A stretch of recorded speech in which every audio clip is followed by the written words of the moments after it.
Salamat o Diyos dahil kayo ay Diyos na mabuti sa amin. Nagpapasalamat kami, Panginoon, sa aming tinatamasang lakas ng katawan, kalusugan. Salamat sapagkat kami ay binibigyan mo ng kakayahan na makagawa ng maraming bagay.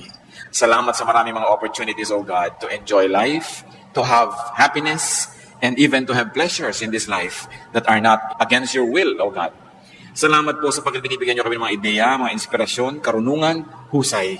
Napakarami namin ipagpasalamat sa iyo, O Diyos. Salamat po sa kaligtasan ng aming kaluluwa.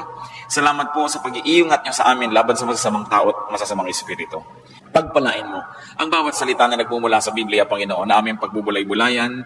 Paramihin mo ang hiwaga at kapangyarihan nito sa aming buhay, maging lakas ng aming espiritu at maging ng aming lupang katawan. So, Father, may you give us wisdom to put into practice your wisdom that we will hear. Be the speaker. We are confident that you hear this prayer as we ask in the name of Jesus Christ, our Lord, our Savior, and our friend.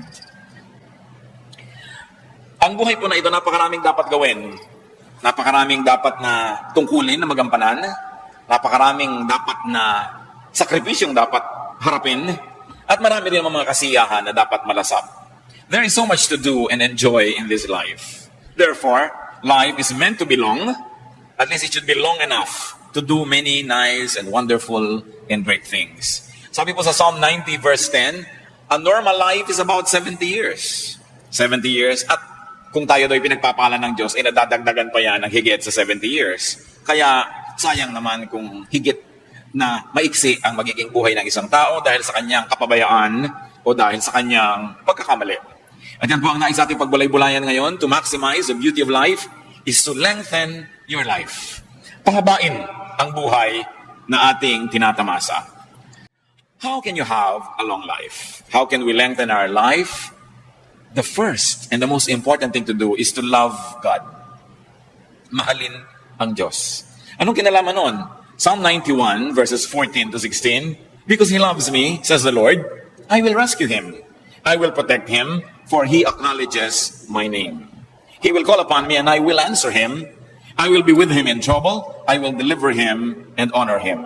With long life will I satisfy him and show him my salvation. So yan daw ang gustong gawin ng Panginoong Diyos sa isang taong nalulugod sa Kanya, nagmamahal sa Kanya at kinalulugdan niya. Ililigtas niya mula sa mga panganib at pahahabain niya ang buhay. Love God. Who you love can lengthen or shorten your life. Napakahalaga yan na ating namnamin. Kung sino ang minamahal natin ay pwede magpahaba o magpaiksi ng buhay natin. And when we add, whatever you love can lengthen or shorten your life. Ano bang ating hilig sa buhay? Ano bang gusto natin mga libangan, hobbies? Ano bang ating uri ng pamumuhay, ng lifestyle? Yan yung nakakapagpahaba at nakakapagpaiksi. Bagamat, ang itinakda ng Panginoon ay isang buhay na mapayapa, mahaba at mabunga para sa lahat, pero tayong tao ay binigyan niya ng free will. Kaya meron tayong participation kung umiiksi o humahaba ang ating buhay. Kaya dapat may ginagawa tayong tama. At una dyan, love God. Then obey God's teachings and commands. Isang napakalakas magpahaba ng buhay, yung masunurin. Nakita niyo po yung pag-inom ng gamot, kung sinusunod niyo yung dosage, kumahaba ang buhay niyo. Pero huwag yung sundin yan, katulad ng isang totoong kwento na nangyari sa Pampanga. Isang ina, sabi ng doktor, bilhin niyo po ang lahat ng gamot na ito, tipainom niyo lahat sa anak niyo. Kasi alam ng mga doktor, yung habit ng iba ay pag medyo gumaling-galing na, titigilan ng pag-inom ng gamot. Binili nga ng masunuring ina at ipinainom ng lahat, sabay-sabay. Namatay ang bata. Totoong kwento. Hindi sumunod sa instruction ng doktor. Kung tayo susunod sa instruction ng doktor ng mga doktor, sa kanyang ipinagagawa sa atin kung anong dapat ginagawa, kailan, anong hindi dapat ginagawa, hindi hahaba ang ating buhay. Bakit? Siyang nakakakilala ng ating katawan, ng ating espiritu, ng ating emosyon.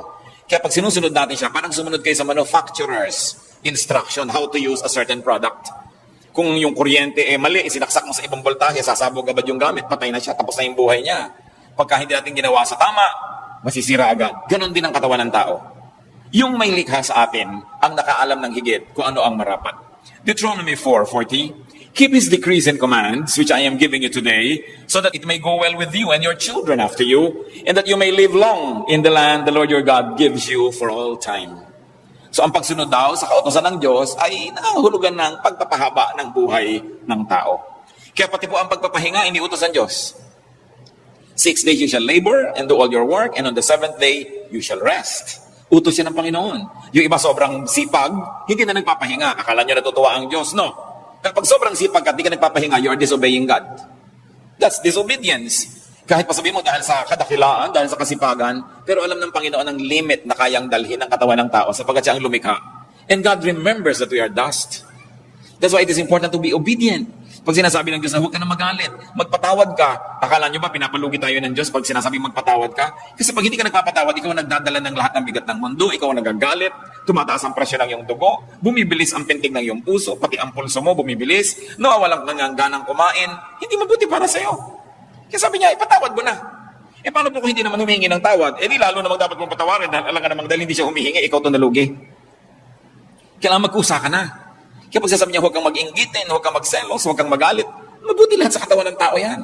Kaya ang sumusunod sa Panginoon, nagkakaroon agad ng advantage over the others. Meron na tayo agad na pampahaba ng buhay.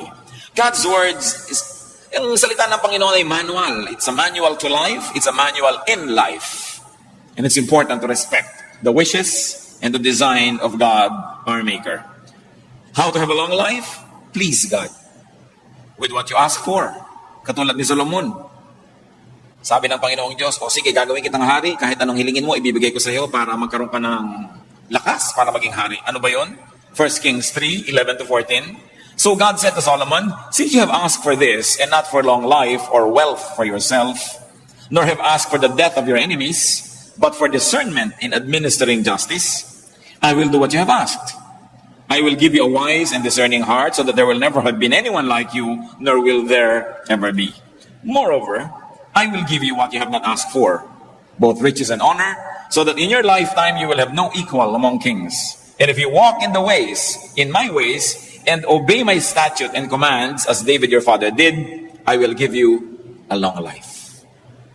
Natuwa ang Diyos dahil humingi si Solomon ng wisdom instead of kung ano-ano. At sabi niya, nakakatuwa ang hiningi mo, maganda. So pati hindi mo hiningi, ibibigay ko na rin sa iyo dahil natutuwa ako sa iyo. At kung magiging masunurin ka sa aking mga utos, dadagdagan ko pa ang yan, lahat ng yan, ng mahabang buhay. Huwag po tayong magmadaling mamatay, yung mag to die is gain. No? Nung sinabi ni Paul yun, matanda na siya. No? Hindi naman siya teenager na sinasabi niya, to die is gain. Matanda na rin, talagang pwede na gumraduate. No? Nagawa na niya ang mga dapat niyang gawin. At saka siguro, dahil sa sidhi ng pag-ibig niya sa Diyos, talagang hindi na bali sa kanyang mamatay. Pero, life is the primary duty of life. Nilikha tayo ng Diyos, hindi para asamin na mamatay tayo at pumunta sa langit. Nilikha ng Diyos ang buhay, ipinagkatiwala sa tao para kanyang ingatan at ipamuhay ng lubos at ganap. At kung natapos na yon, next chapter, heaven naman. Pero heaven can wait. Hindi mo kailangang apurahin yan. Kasi may ipinagagawa ang tao. Sabi, we were created in Christ Jesus to do good works. So isa itinakdang panahon ng Diyos sa buhay ng tao, meron siyang dapat ma-accomplish. Kaya hindi niya dapat asamin na gumraduate agad dahil meron siyang pwedeng magawa na dito lang sa lupa pwedeng gawin at hindi na sa kabilang buhay. So Proverbs 2:16, long life is her right hand, meaning wisdom's right hand. In her left hand are riches and honor. So ito ang kalooban ng Diyos sa tao. Long life, riches, honor. Hindi short life, hindi poverty, hindi dishonor. Akala ng iba, pag naghihirap sila, ikinalulugod ng Diyos. Gusto ng Diyos maayos ang buhay. Kaya nga itinuturo niya, 6 days you shall work. Baka naman 6 days ka talaga nag-work. Bakit ka magugutom kung 6 days ka na nag-work? Isasabihin nyo, bakit po ako 7 days na nag-work, gutom pa rin. Siguro marami kang pakain. No? Maraming hindi nag-work sa'yo umaasa. So, kung ang lahat gagawin ang inuutos ng Diyos, wala dapat nagugutom na tao. Pwedeng hindi kayo maman, pero hindi pwede maging mahirap. Kung ikaw lang nagtatrabaho, tapos wala kang pasanin sa buhay, hindi isang katerbang mga kapatid mo, mga kamag-anak, mag-aasawa ng maaga, pati gatas ng anak niya, iaasa sa'yo, talagang kahit 8 days a week, kulang sa'yo. Why? Because the others are not obeying God. Ang utos, the 6 days you shall labor, inutos yan sa lahat. Hindi lang doon sa mangilan-ngilan ng miyembro ng ating pamilya. Kaya nagkakaroon ng sobrang paghihirap dahil ang daming umaasa sa isa-isang masipag o nagtatrabaho. Pero ang kalooban ng Diyos, riches, honor, wisdom. Kaya merong mahirap kalooban po ng Diyos. O hindi ka nilikha ng Diyos para sadistahin at kawawain. Inilikha ng Diyos ang napakaraming papaya para ma-afford ng lahat na magkaroon. Ba't hindi nakakakain yung iba? Kasi nga may inequity. May inequality in terms not only of wealth distribution but also in distribution of labor. No? Pero ang lahat ng yan, napakaraming pagkain ng mundo, maraming nasasayang lang nga eh. Hindi nilikhaan ng Diyos ang tao para mahirapan. Ecclesiastes 2:26, to the man who pleases Him, God gives wisdom, knowledge, and happiness. So ang buhay din ay para maging masaya tayo. Huwag kayong mag-guilty. No, kung kayo religious, dapat malungkot. But to the sinner, he gives the task of gathering and storing up wealth to hand it over to the one who pleases God. You want to have a good life? Unahin ninyo, please God. Pag natutuwa sa inyo ang Diyos, sinong pwedeng pumigil sa Kanya na pagpalain kayo? Sino? Sagot siyempre, wala. Ngayon, kung hindi natutuwa sa inyo ang Diyos, sinong pwedeng pumilit sa Kanya na pagpalain kayo? Wala rin. So dapat ang ating layunin to please God. Because with God, nothing is impossible. Pag inuuna natin na siya ibigyan ng kasiyahan, paano ba naman nabigyan niya tayo ng mga bonus sa buhay? Na siya rin naman ang may kagustuhan na tamasahin natin. God doesn't have to be convinced to be good because God is good. Naturally good. Hindi natin kailangan na ang Diyos ay himukin na bigyan tayo ng pagkain sapagkat nilikha niya ang lahat para kainin ng tao. Hindi niya kailangan nating himukin ng Diyos na gawan tayo ng mabuti dahil ang Diyos ay mabuti. So pag hindi yun ang nangyayari sa ating buhay, may mali. May mali sa formula ng ating pamumuhay, ng ating lifestyle, o kaya sa lifestyle ng mga tao sobrang lapit sa atin na kahit anong pagtatama na ginagawa natin sa ating buhay, minamali nilang pilit, nadadamay tayo. Siyempre, damay-damay. Kaya napakahalagang itinutuwid, hindi lang ang ating sarili, maging ang ating lipunan, maging ang ating environment. How else does one have a long life? Honor and obey your parents. Lalong-lalo na sa mga young people. Exodus 20 verse 12, honor your father and your mother, so that you may live long in the land the Lord your God is giving you. This commandment about honoring one's father and mother is very interesting and very unique because among all the commands given in Exodus chapter 20, this is the only one that goes with the promise. Yung iba command, you shall not kill, you shall not commit adultery, you shall not do this, you shall not do that. Pero ito, honor your father and your mother, and when you obey it, the Lord will reward you with a long life. Mga kabataan, lalo na yung mga wala pang asawa, kung pipili kayo ng mapapangasawa, isa ang unahin ninyong tingnan, kung mabuti siyang anak. Yun. Hindi kung 36, 26, 36, dahil after 10 years, 36, 36, 36 na yan. Baka 42, 42, 42 pa. Napakadaling mawala ng ganda. Kahit marunong, nabagok lang yan na amnesia, wala na rin niyang alam. No? Pero ang pinangakuan ng Diyos, yung mabuti sa magulang, yun ang pinangakuan niya ng pagpapala. Gusto niya na magiging matahimik na buhay, magiging magandang ama o ina ng inyong magiging anak, tingnan niyo muna kung mabuting anak. Kung pabalang-balang sumagot sa magulang niya, tapos pagkakaharap ka, akala mo bulaklak na hindi makalabit, naku, arte lang yan. Kung ang sariling magulang na pinagmulan niya ay kanyang susuwailin at di niya gagawa ng mabuti, makakaasa ka ba na magiging mabuti sa iyo yan? Titingnan ninyo kung mabuting anak. Yun ang una ninyong titingnan. Kasi may pangako ang Diyos sa mga mabubuting anak. At madadamay kayo doon. Kung siya hindi mabuti, damay kayo. Kung siya mabuti, kasali rin kayo sa pagpapala dahil magiging kabiyak niyo sa buhay. Ephesians 6:2-3, honor your father and mother, which is the first commandment with a promise that it may go well with you and that you may enjoy long life on the earth. Bakit nakakapagpahaba ng buhay ang masunurin sa magulang? Dahil sino ba namang magulang magsasabing, anak, ito, mag-smoke ka na. No? O ito, maglasing ka na, anak. Ito, drugs, ibidili kita. Huwag kang pumasok, umabsent ka, magpuyat ka. Sumali ka sa mga dangerous games, anak, maganda yan. Di ba? Magpagabi ka, hanggang kagabi-gabihan na sa kalsada. Sinong magulang ang magsasabi niyan? Di ba ang magulang lalo kang inilalayo sa panganib? Kaya pag masunurin ka, 1/2 na ng panganib natanggal sa buhay mo. Dahil sino bang magulang ang magsusuong sa'yo sa panganib, liban na lang meron siyang mental illness. So, sumusunod ka pa lang, practically speaking, lumalayo ka na sa maraming gulo. Meron pang hindi lang practical. Yung beyond practical, yung natuwaan Diyos sa'yo. Kaya lalo kang pinagpapala. Parental teaching is next to God's word in sincerity, in concern, and in wisdom. Ang tunay na matalinong anak, susunod sa magulang. At kung nalilito siya, kalooban niya o kalooban ng magulang, dahil bata pa siya, pagtiwalaan niya ang kalooban ng magulang. Liban na lang certified talaga ng National Mental Hospital na yung nanay mo hindi pwedeng magpasya. Ano? Pero mga young people, pag nalilito kayo, obey your parents. Lalo may track record sila na tunay naman nagmamahal sa inyo kasi wala yung gugustuhin na masama para sa inyo. You want a long life, avoid dishonest gain. Iwasang manggancho at mang 1, 2, 3 ng kapwa dahil nagagalit ang Diyos sa mga nang lalamang. Deuteronomy 25:15-16, you must have accurate and honest weights and measures so that you may live long in the land the Lord your God is giving you. For the Lord your God detests anyone who does these things, anyone who deals dishonestly. So ang unang ipinapakita ditong halimbawa, yung mga nagtitinda sa palengke, o kaya ay namimili ng mga produkto na kailangan timbangin o sukatin, sabi gusto nyo humaba ang buhay nyo, kailangan patas ang inyong mga timbangan, hindi may mga daya, no? Ang inyong mga pagsukat, tama, sapagkat makadaya man kayo ng tao, hindi naman kayang dayain ng Diyos na nakamata sa lahat ng transaksyon. Sabi niya, binibigyan niya ng mahabang buhay yung nakakalugdan niya. Gusto nyo humaba ang buhay nyo, huwag kayong mandaya ng kapwa. Sasabihin niyo, bakit yung isa namin nakakilala ang daya-daya, umaba ang buhay? Pwede yon, pero ano naman yung quality of life? Kung minsan ang dami mong dinaya at lahat ng inipon mo, gagamitin mo lang sa isang pagpapagamot na isang grabing sakit na ubos din, marami pang galit sa'yo. At bakit umiiksi ang buhay ng mga mandaraya? Paano kung nalaman ng taong dinaya mo siya at binalikan ka, tinagakabigla? Umiiksi talaga ang buhay mo. Dahil humahanap ka ng gulo pag nandadaya ka. Alam niyo kung ang lahat lang ng tao susundin ang salita ng Diyos, tahimik ang mundo. No? Peace on earth. Hindi mo kailangan ng Miss Universe para magka-peace on earth.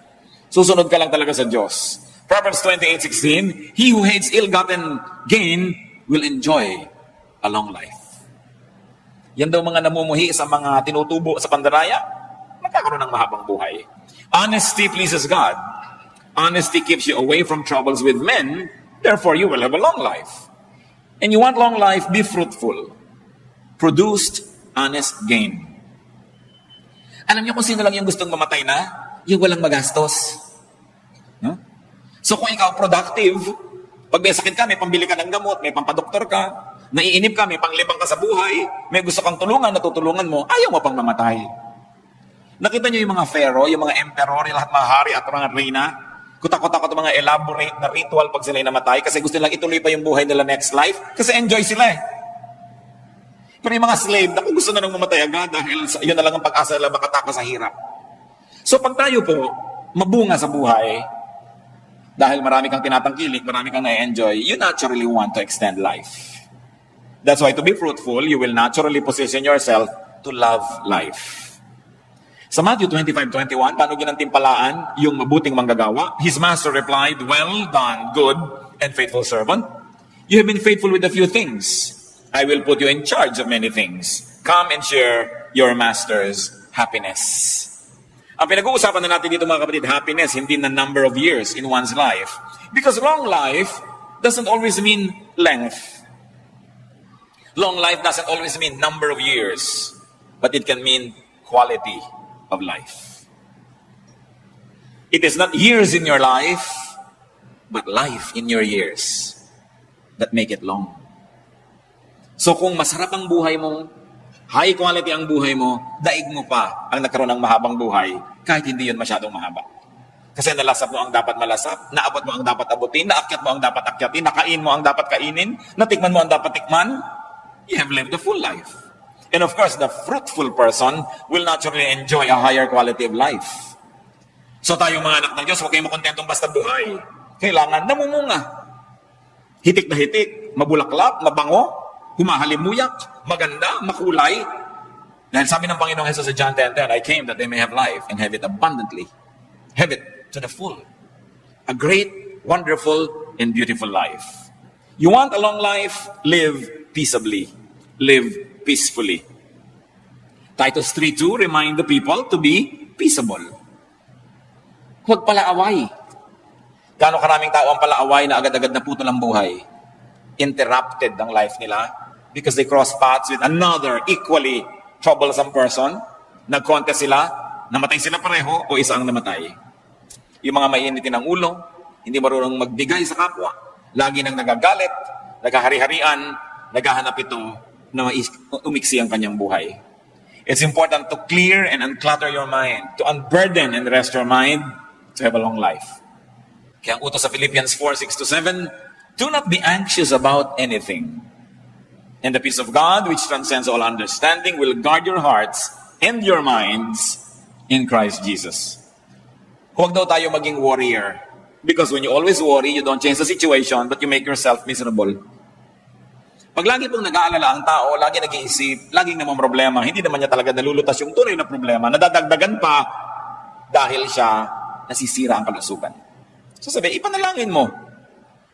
With prayers and supplications, bring your request to God. That's what the Bible says. And then, leave it up to God and live as quietly and as peacefully as you can. Walang kwenta yung natutulog ka pero ang babaw ng tulog mo dahil baka merong sumakal sa'yo o nagagalit ka, baka may pumatay sa'yo. Walang kwenta yung naglalakad ka sa neighborhood nyo, iniisip mo baka biglang may sumaksak sa'yo dyan dahil marami kang kaaway. O kaya iniisip mo baka merong gumawa ng masama sa'yo dahil marami kang atraso sa iyong kapwa. So maganda na yung payapa, tahimik ang buhay. At lagi kong inuulit-ulit, kung talagang mahilig kayo makipag-away, humanap kayo ng kalaban sa Kenya, o sa Madagascar, o kaya sa Lake Titicaca. Pero yung kaaway nyo, yung kapitbahay nyo, napakalaking kamalian niya dahil ang lapit-lapit, pwede kayo lagi saktan, guluhin.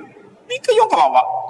Lalong-lalo yung nakikipag-away sa kasambahay, hindi humahanap kayo ng napakalapit na problema kasi kasambahay nyo nakakasalubong nyo sa pinto. Tapos pag naunahan ka sa banyo, ang tagal-tagal niya sa loob dahil sinasadista ka, hirap na hirap ka, i-exit talaga ang iyong buhay.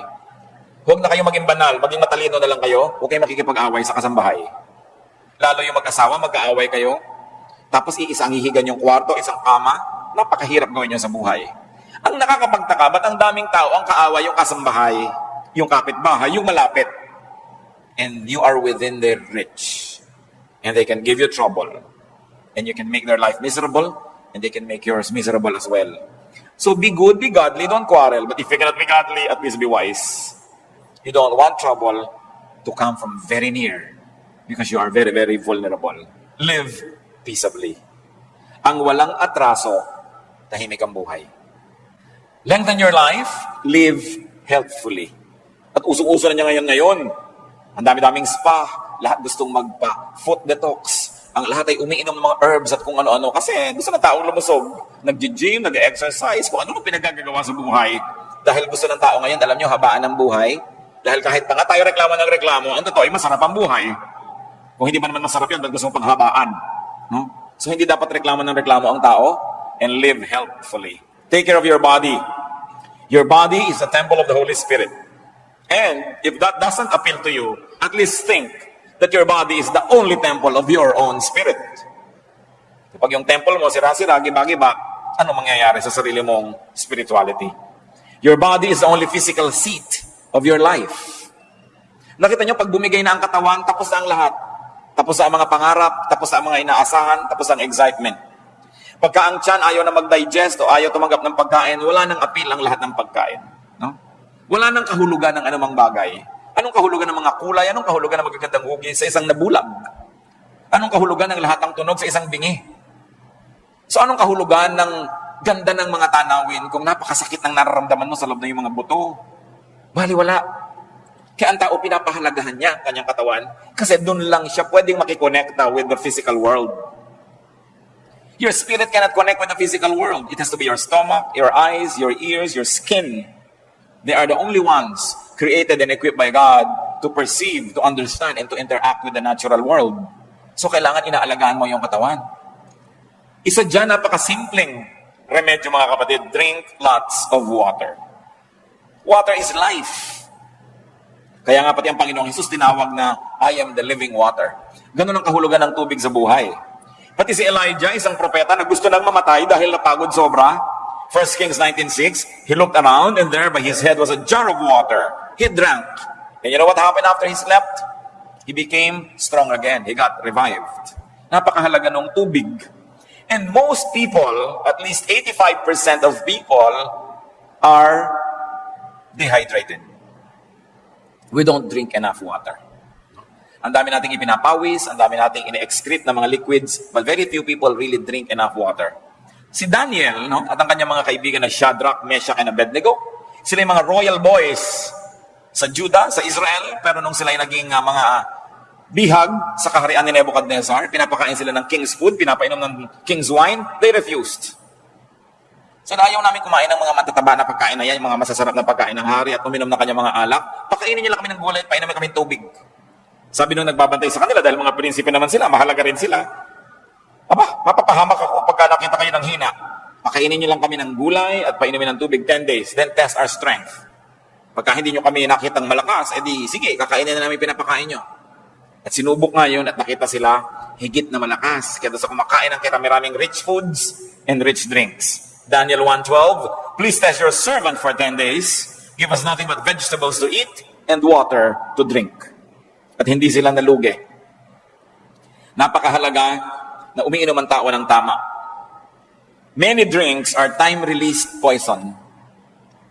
Sa mga hapagkainan, nakikita mo kung minsan kung ano ang pinapainom ng host, hindi mabuti sa tao. Although masarap sa bibig, masarap ang lasa. Masarap hanggang dito lang sa dila. Paglampas sa lalamunan, laso na. Kaya kailangan sinusuri ng tao at inuuri kung ano ang kanyang pinag-iinom sa buhay.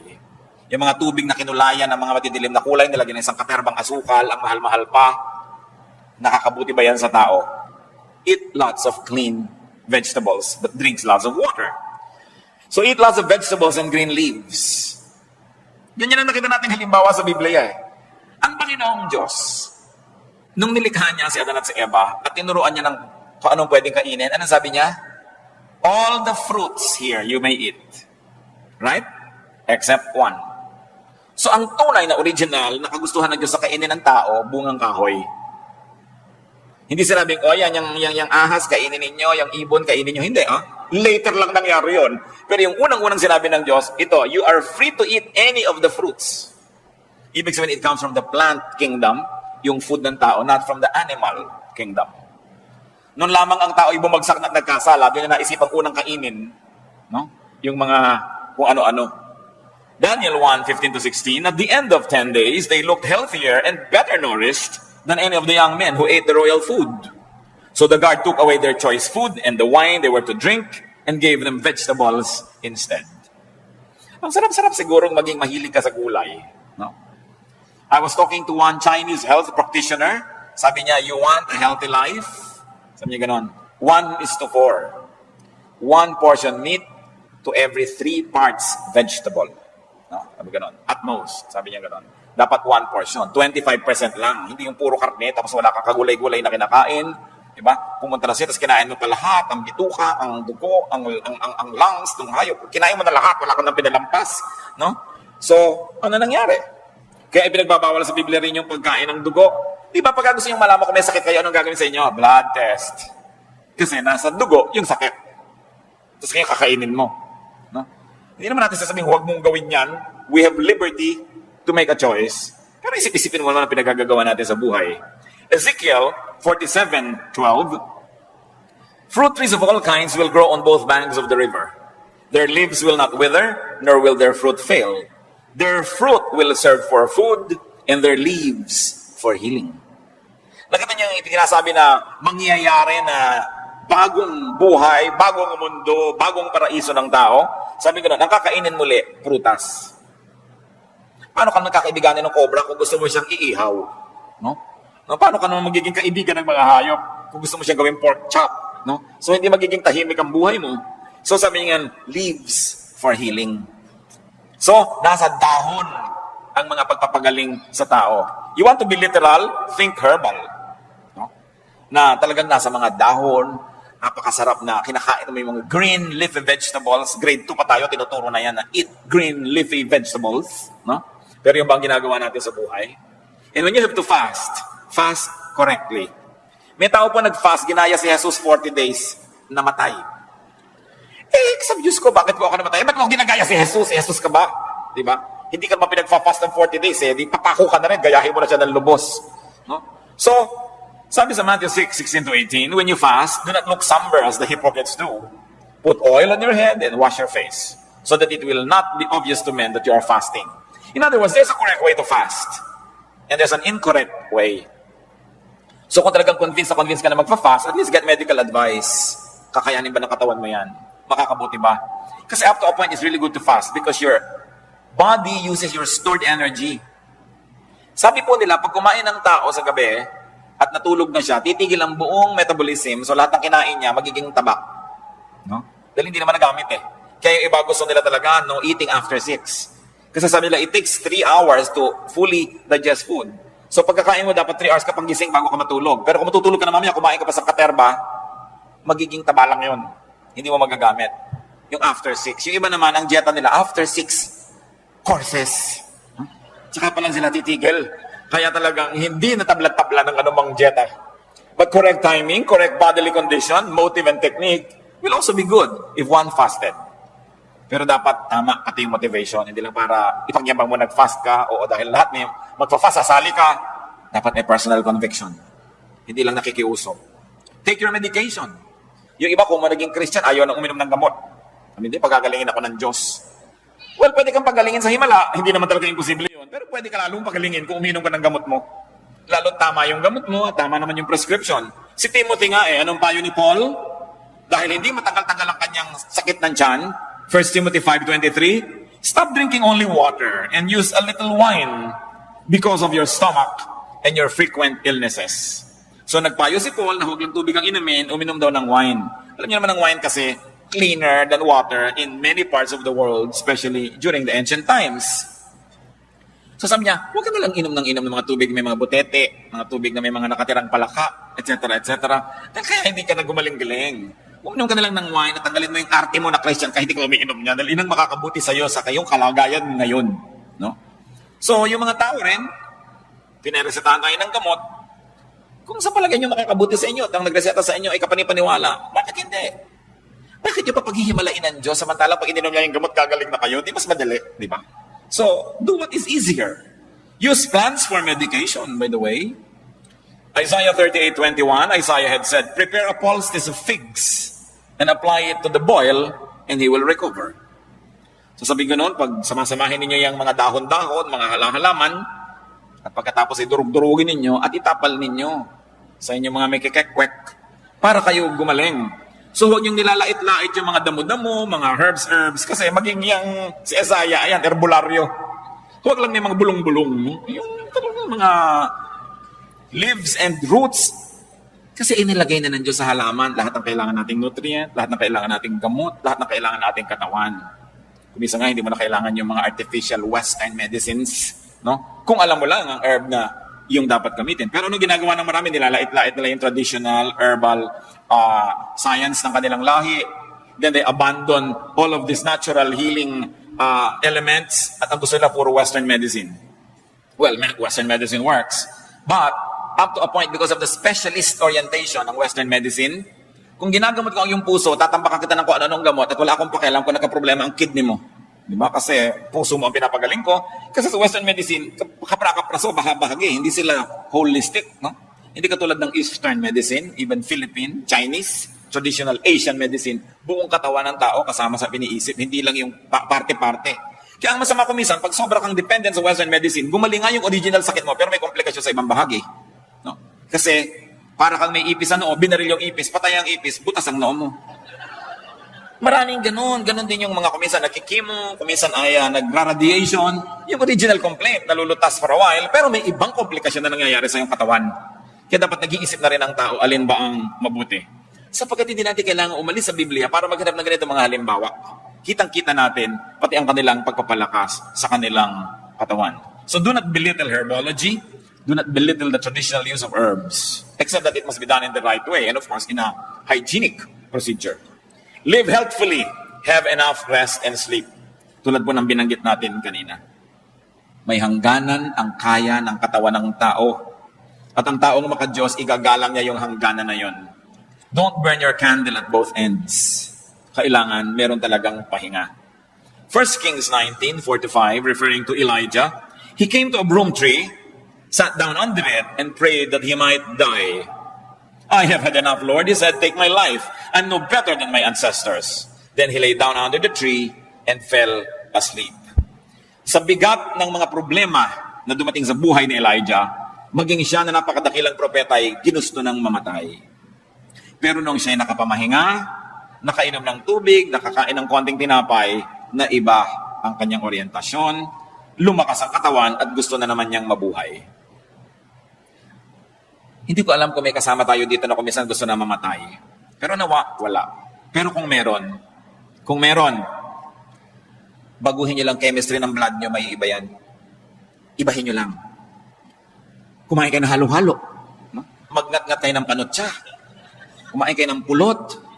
Eat anything that gives you energy. Baka sa ilang sandali lang, sabi mo kanina, Lord, gusto ko nang mamatay. Nung makakais mo, Lord, joke only. Kung kayo'y parang nagnanais mamatay, sobra kayong depressed, kumain kayo ng kung ano. Kailangan baguhin nyo ang chemistry na inyong blood dahil maiiba ang andar na inyong utak. Importante yon.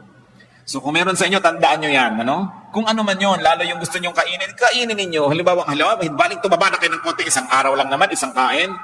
Pero, when you are depressed, remember this. If you're going to remember this whole night, remember this only for this one thing. If you're depressed, change your body chemistry. Change it. Immediately eat something that you probably haven't eaten in a long time. Kahit ayaw ng katawan mo, kainin mo siya. Pag naiba ang body chemistry, maiba ang takbo ng iyong utak. Take it from Elijah. And rest. Kailangan ng pahinga. Long life means happiness. But remember this, happiness can also mean long life. Lengthen your life with happiness. Maraming problema ang mundo. Bakit kayo laging nanonood ng dramang malungkot? Bakit? Tigilan ninyo ang panonood ng malulungkot na drama dahil pinapalungkot lang kayo. Bakit kayo magpapalungkot ng sarili? Bakit hindi kayo magbaril sa sarili? Mas mabilis. Kita nyo ang Pilipinas, kaya ang dami-dami sa buhay na gulo, away-away ng mga kamag-anak, mga aliliit na bagay, awayan sa churches. Kasi pinagpapanood ng drama, sampalan ng sampalan, awayan ng awayan. Iisa lang naman ang formula, hindi niya anak ito, yun ang anak talaga, mamaya isa lang nakakaalam, papahabain yung kwento, nagpapaulol naman kayo sa mga kwentong ito. It's a waste of time. No? Walang mabuting maidudulot sa ating lipunan ng panonood ng mga ganyang drama. No? At pakikinig na sari-saling drama. At kung kayo naman mahilig lang manood ng horror, lalo na. Yung natatakot kayo, kinakabahan kayo, napapatili pa kayo, at nagbayad pa kayo, ha? Tapos pupunta sa church para maipanalangin, makakita ng magagandang bagay, umawit, at makarinig ng sermon, tapos pagdaan ng basket, hindi nakikita. Pero nagbabayad para manood ng horror, nagbabayad yan doon sa mga sasakyan na pinaghahampasan ng katawan nila sa hangin, yung mga hilong-hilo kapag baba mo, nagbabayad. Ang mga tao talaga, ba't di gamitin ang utak? So huwag kayo nagsasasakay sa mga ganon. Kailangan ko pa magpupunta rito para sabihin sa inyo yun. Huwag kang manood ng horror dahil natatakot ka. Huwag kang manood ng drama dahil nalulungkot ka. Maiksi ang buhay, kontian nyo yung lugar para sa lungkot. Kasi kahit hindi kayo umimbento ng lungkot, kusayang darating sa mga tamang panahon. Mamamatayin tayo ng kamag-anak. So huwag na kayong umiiyak dahil may namamatay sa TV na drama. No? Dahil buhay na buhay pa yung artista doon at nagsha-shopping na sa kinita niya, kaya naman lungkot na lungkot pa. There will be enough people around us who will die. So don't grieve artificially for this kind of deaths that are fictitious. No? Huwag niyong galitin ang sarili niyo dahil napakasama ng kontrabida, galit na galit kayo. Ang dami nang nakakagalit talaga sa totoong buhay. Dinadagdagan niyo pa. Kung ako talaga, ipagbabawal ko ang ganyang mga drama-drama. No? Hindi mabuti sa ating lipunan. Malungkot na lang siyempre sa mga artist at producer. Umimbento kayo ng mas masaya. No? Yung mas maganda, yung nakaka-edify. Life is God's gift. You agree? So love life. Celebrate life. Live life to the fullest. Lengthen your life. And if I may end in this, brothers and sisters, help other people lengthen their own lives. Huwag niyong paiksiin ang buhay ng inyong kapwa dahil tinotorture nyo. Payagan nyo rin silang sumaya. Bigyan nyo rin sila ng lugar. Huwag nyo silang dominahin. Huwag nyong diktahan.